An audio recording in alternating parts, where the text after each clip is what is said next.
नमस्कार दोस्तों, स्वागत है आपके अपने YouTube चैनल में। आज हम कर्म के फल के बारे में जानेंगे। जो करता है किसको भुगतना पड़ता है, अच्छाई और बुराई के बारे में। तो चलिए वीडियो शुरू करते हैं। एक राजा ब्राह्मण को लंगर में महल के आंगन में भोजन करा रहा था।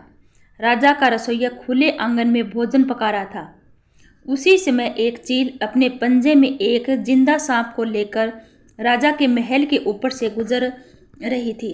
तब पंजों में दबे सांप ने अपनी आत्मरक्षा में चील से बचने के लिए अपने फन से जहर निकाला। तब रसोइया जो लंगर ब्राह्मणों के लिए पका रहा था, उस लंगर में सांप के मुख से निकली जहर की कुछ बूंदें खाने में गिर गई। किसी को पता नहीं चला। फलस्वरूप वह ब्राह्मण जो भोजन करने के लिए आए थे, उन सब की जहरीला खाना खाते वक्त मौत हो गई। अब राजा को सारे ब्राह्मणों की मृत्यु का पता चला तो ब्राह्मण हत्या होने से बहुत दुख हुआ। ऐसे में अब ऊपर बैठे यमराज के लिए भी यह फैसला लेना मुश्किल हो गया कि इस पाप कर्म का फल किसके खाते में जाए। राजा के, जिसको पता ही नहीं था कि खाना जहरीला हो गया। रसोइया, जिसको पता ही नहीं चला कि खाना बनाते समय वह जहरीला हो गया है। वह चील जो जहरीले सांप के लिए राजा के ऊपर से गुजरी, या वह सांप जिसने अपनी आत्मरक्षा में जहर निकाला। बहुत दिनों तक यह मामला यमराज की फाइल में अटका रहा। फिर कुछ समय बाद ब्राह्मण राजा से मिलने उस राज्य में आए और उन्होंने किसी महिला से महल का रास्ता पूछा।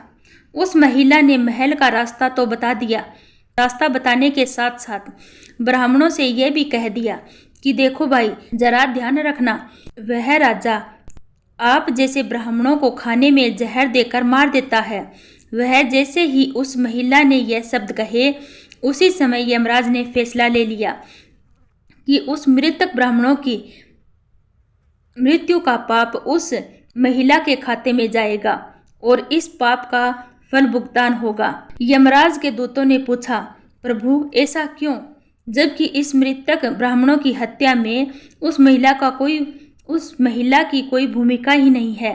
तब यमराज ने कहा, भाई देखो, जब कोई व्यक्ति पाप करता है तो उसे बड़ा आनंद मिलता है, पर उस मृतक ब्राह्मण की हत्या से ना तो राजा को आनंद मिला, ना ही रसोइये को आनंद मिला, ना ही सांप को आनंद मिला और ना ही चील को आनंद मिला, पर उस पाप कर्म की घटना का बुराई करने के भाव से बखान कर उस महिला को जरूर आनंद मिला।